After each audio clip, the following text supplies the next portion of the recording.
नमस्कार विद्यार्थी मित्रांनो. आर के नॉलेज या एज्युकेशन चॅनलमध्ये आपले स्वागत आहे.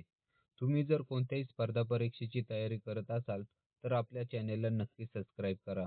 कारण हा चॅनल तुमच्यासाठी नक्कीच उपयुक्त ठरेल. मित्रांनो, आज आहे 3 फेब्रुवारी. आज घडलेल्या महत्त्वाच्या घडामोडीवर आपण काही प्रश्न तयार केले आहेत. ते तुमच्यासाठी नक्कीच फायद्याचे ठरतील. मित्रांनो, जर तुम्ही पहिल्यांदा आपल्या चॅनेलवरील हा व्हिडिओ पाहत असाल तर आपल्या चॅनेलला नक्की सबस्क्राईब करा. आपण काल झालेल्या प्रश्नांची उजळणी पाहू. प्रश्न पहिला, 2026 ऑस्ट्रेलियन ओपन पुरुष एकेरी विजेता कोण आहे? याचे उत्तर आहे कार्लोस अल्काराज. हे 2026 चे ऑस्ट्रेलिया ओपन पुरुष विजेते आहेत. पुढचा प्रश्न, 2026 मध्ये हिवाळी ऑलिम्पिक कुठे आयोजित करण्यात आले आहेत? याचे उत्तर आहे इटली या ठिकाणी 2026च्या हिवाळी ऑलिम्पिक आयोजित करण्यात आले आहेत. पुढचा प्रश्न, आयुष्यमान भारत योजनेचा लाभ किती वर्षावरील सर्व ज्येष्ठ नागरिकांना घेता येईल? याचे उत्तर आहे 60 वर्षावरील सर्व ज्येष्ठ नागरिकांना आयुष्यमान भारत योजनेचा लाभ घेण्यात येईल. या अगोदर 70 वर्षावरील ज्येष्ठ नागरिकांना या योजनेचा लाभ घेता येत होता, पण या वेळेस ते बदलून 60 वर्ष करण्यात आले आहे. पुढचा प्रश्न, निर्मला सीतारामन यांनी सलग किती वेळा विक्रमी अर्थसंकल्प सादर केला आहे? याचे उत्तर आहे निर्मला सीतारामन यांनी 9 वेळा अर्थसंकल्प सादर केला आहे. पुढचा प्रश्न, प्रगती पोर्टलची सुरुवात केव्हा करण्यात आली होती? याचे उत्तर आहे 25 मार्च 2015 ला प्रगती पोर्टलची सुरुवात करण्यात आली होती. पुढचा प्रश्न, भारत आणि कोणता देश संयुक्तपणे Su-57E लढाऊ विमानाची निर्मिती करणार आहे? याचे उत्तर आहे रशिया आणि भारत संयुक्तपणे Su-57E लढाऊ विमानाची निर्मिती करणार आहेत. पुढचा प्रश्न, चिराग योजना मुख्यतः कोणत्या राज्यात राबवली जाते? याचे उत्तर आहे हरियाणा या राज्यात चिराग योजना राबवली जाते. ही योजना मुलांच्या शिक्षणासंबंधी आहे. पुढचा प्रश्न, अमेरिका कोणत्या प्रकारच्या वस्तू भारताला परत करत आहे? याचे उत्तर आहे चोल काळातील कांस्यमूर्त्या अमेरिकेतील म्युझियम भारताला परत करत आहे. पुढचा प्रश्न, स्वादुपिंड कॅन्सरवर उपचार शोधणाऱ्या शास्त्रज्ञ कोणत्या देशाचे आहेत? याचे उत्तर आहे ते स्पेन या देशाचे आहेत. मित्रांनो, आजच्या व्हिडिओला आपण सुरुवात करू. T20 वर्ल्ड कपमध्ये भारतासोबत कोणत्या संघाने यावर्षी क्रिकेट खेळण्यास नकार दिला आहे? याचे उत्तर आहे बी. पाकिस्तान या संघाने भारतासोबत T20 वर्ल्ड कप खेळण्यास नकार दिला आहे.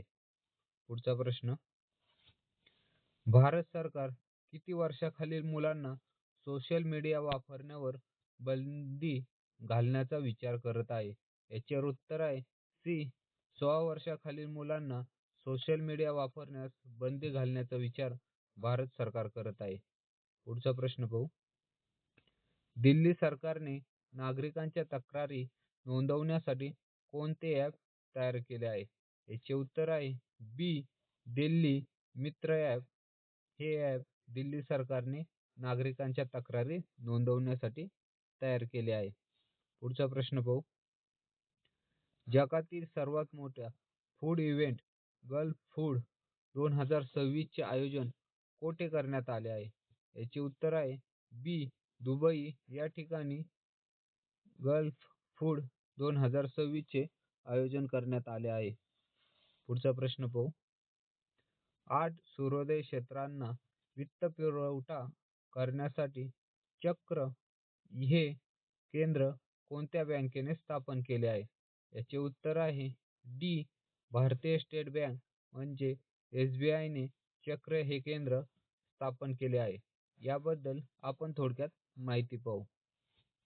भारतीय स्टेट बँकेने म्हणजे SBIने 31 जानेवारी 2026 रोजी भारताच्या वेगाने वाढणाऱ्या सूर्योदय क्षेत्रांना वित्तपुरवठा करण्यासाठी चक्र हे विशेष केंद्राची स्थापना केली आहे. यामध्ये सेमीकंडक्टर, ग्रीन हायड्रोजन आणि डेटा सेंटरसह 8 प्रमुख क्षेत्रावर लक्ष केंद्रित करून हे केंद्र पुढील किती वर्ष तर 5 वर्ष 100 लाख कोटीहून अधिक गुंतवणूक आकर्षित करण्याचे लक्ष्य ठेवत आहे. आपण चक्रबद्दल थोडक्यात माहिती पाहू तर ह्याचा उद्देश आहे भारताच्या विकासासाठी आवश्यक असलेले नवीन तंत्रज्ञान आणि शाश्वत ऊर्जा क्षेत्रांना वित्तपुरवठा करणे. पुढचा प्रश्न पाहू आपण. भारतीय केंद्रीय अर्थ खात्याने 2026-27 च्या बजेटमध्ये भारतामध्ये किती हायस्पीड रेल्वे कॉरिडॉर्स विकसित करण्याची घोषणा केली आहे? याचे उत्तर आहे सी 7 हायस्पीड रेल कॉरिडॉर्स विकसित करण्याची घोषणा या अर्थसंकल्पामध्ये केली आहे. याबद्दल आपण थोडक्यात माहिती पाहू. कोणते 7 हायस्पीड रेल कॉरिडॉर्स आहे? तर पहिला आहे मुंबई ते पुणे, दुसरा पुणे ते हैदराबाद, तिसरा हैदराबाद ते बेंगलोर, चौथा हैदराबाद ते चेन्नई, पाचवा चेन्नई ते बेंगलोर, सहावा दिल्ली ते वाराणसी आणि सातवा वाराणसी ते सिल्लीगुड्डी. हे सर्व कॉरिडॉर्स प्रमुख आर्थिक आणि नगरामध्ये जलद, पर्यावरणपूरक प्रवास आणि कनेक्टिव्हिटी वाढवण्यासाठी प्रस्तावित आहे. पुढचा प्रश्न पाहू. अर्थसंकल्प 2026-27 अंतर्गत कोणत्या सांस्कृतिक किंवा पर्यटन योजनेचे समर्थन देण्यात आले आहे? याचे उत्तर आहे बी. बौद्ध सर्किट. ईशान्य भागातील सांस्कृतिक आणि पर्यटन योजनेस समर्थन देण्यात आले आहे. पुढचा प्रश्न पाहू. जागतिक पाणथळभूमी दिन कोणत्या दिवशी साजरा होतो? तर हे उत्तर आहे बी. 2 फेब्रुवारी या दिवशी जागतिक पाणथळभूमी दिन साजरा केला जातो. पुढचा प्रश्न पाहू. इस्रो कोणता उपग्रह 2026 मध्ये लॉन्च करण्याची तयारी करतोय? याचे उत्तर आहे बी. GSAT-30A हा उपग्रह लॉन्च करण्याची इस्रो तयारी करत आहे. या अगोदर GSAT-30 प्रक्षेपण हे 17 जानेवारी 2020 मध्ये केले होते. तर GSAT-30A हे उपग्रह 2026 मध्ये लॉन्च करण्याची इस्रो तयारी करत आहे. पुढचा आणि शेवटचा प्रश्न पाहू. नॅशनल AI पॉलिसी कशावर भर देत आहे? तर ती बी. नैतिक AI म्हणजे इथिकल AI वर भर देत आहे. मित्रांनो, हा व्हिडिओ तुम्हाला कसा वाटला कमेंटमध्ये नक्की सांगा. Thank you.